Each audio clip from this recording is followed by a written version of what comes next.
friend. Welcome back to my kitchen. I hope you're doing okay today. With the holiday season coming up, I thought I'd do something a little different. A little break away from your traditional like pumpkin pie, pecan pie, chess pie, stuff like that. And I wanted to do a recipe for a chocolate eclair poke cake. It's a really simple recipe. The hardest part about this whole thing is just waiting. It is a refrigerator cake, so it does require time to chill in the fridge. But if you're going to like family dinner for Thanksgiving or something with friends, you just make this the day before and leave it in the refrigerator. You're going to start off with just a regular old yellow cake mix. I'm using classic yellow, doesn't matter what brand.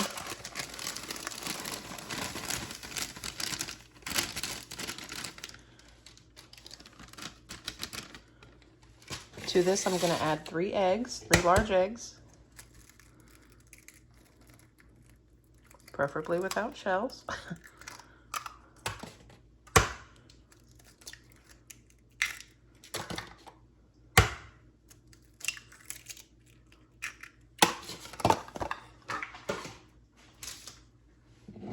I'm going to add 1 cup of water. Basically, we're just making this per the box directions. And 1/2 cup of vegetable oil or whatever oil you prefer. You can use a hand mixer for this. I didn't want to get the hand mixer out, so I'm going to beat this by hand till it's nice and mixed for at least a couple of minutes. If you're using your hand mixer, it's 2 minutes on medium speed. And once your cake mix is nice and smooth, no lumps, I'm using a 13 by 9 glass casserole dish, cake pan.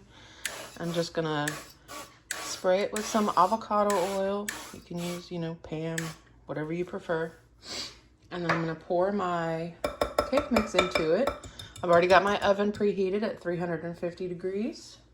It's going to go into the oven for 25 to 28 minutes or until you can pull a toothpick out cleanly when you poke the center of it.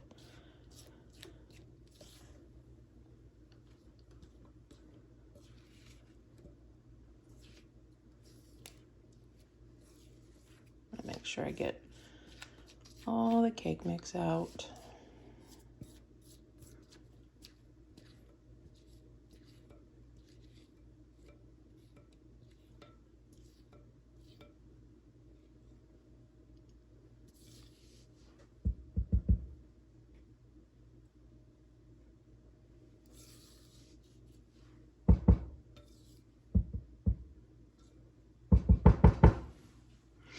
And I'm going to give my pan just a gentle tap and a shake to make sure it's evenly distributed. This is going to go into the center of my oven. As I said, 350 for 23 to 28 minutes. I'll check on it about probably 25 and poke it with a toothpick. See if it comes out clean, and I will be back when that's ready. Okay, so it's been closer to 28 minutes. Do a toothpick check. Comes out clean. So now I'm just gonna let this cake sit here on this cooling rack. And I am not gonna fool with it until it is completely cooled. Once it is completely cooled, room temperature, we'll move on to the next step. Okay, friends, our cake is nice and cool. So all we're gonna do at this point is we're gonna stab it full of holes. Any round utensil, this is for honey, but I'm gonna use the end of it. And I'm just gonna go around this cake and poke a bunch of holes in it down to the bottom.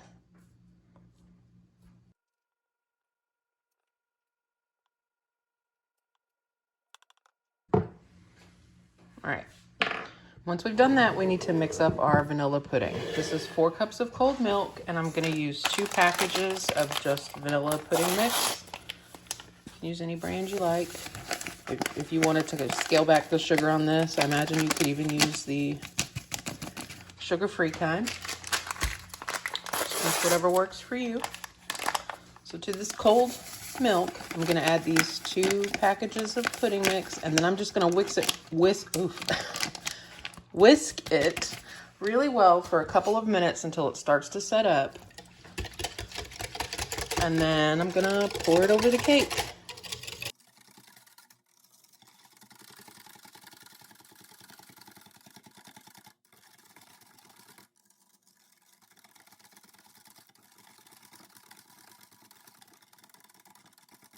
And just after a little bit of time, I can already feel it starting to thicken up. I don't want it to be completely set up. I just want it soft set so that when I pour it, it will still go down in the holes.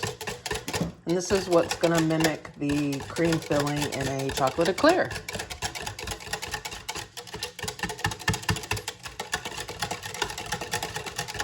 All right. So that's just about where I want it. So I'm just going to pour this pudding onto the cake, and I'm going to make sure that I get some in every hole. And it's going to sink in. So if I have any left at the end, I'm going to come back and pour it over the holes where it sank in.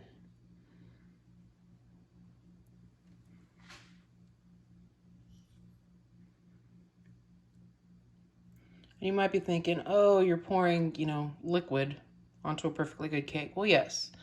However, it's kind of like a tres leches cake. The cake as it sits in the refrigerator is going to absorb this pudding.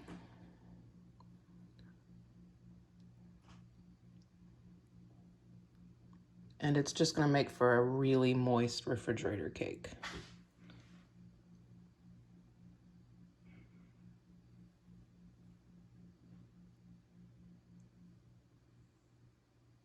So I'm going to let this sit for just a second, and then I'm going to pour the rest of this anywhere that the pudding settles.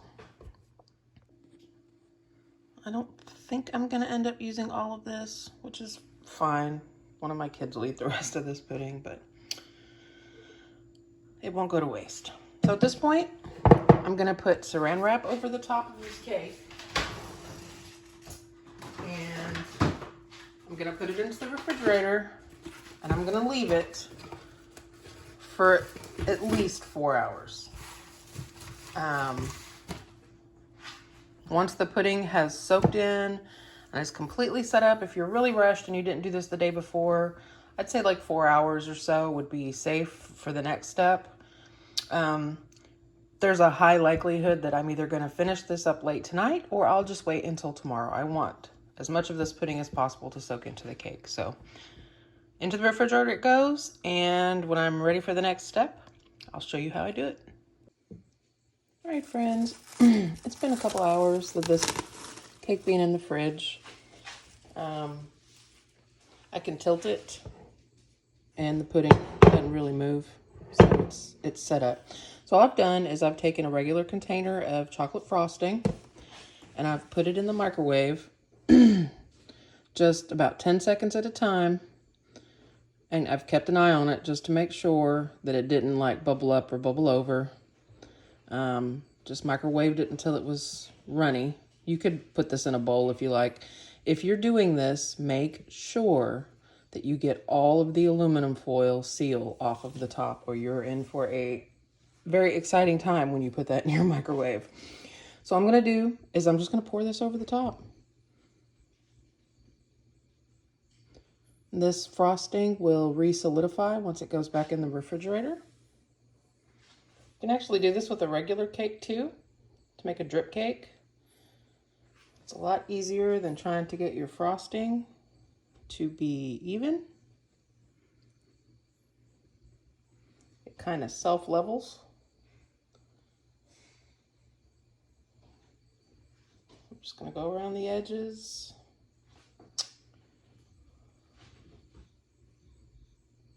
Get it all covered up.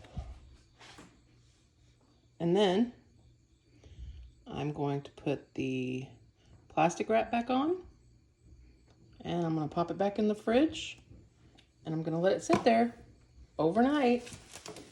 And tomorrow, this cake will be ready to cut.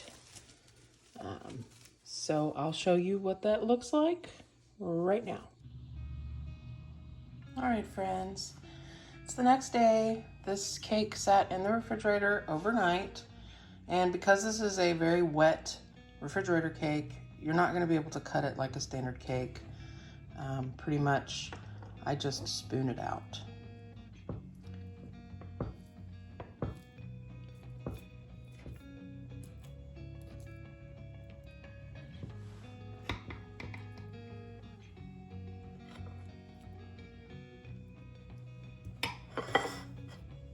And that's what it looks like.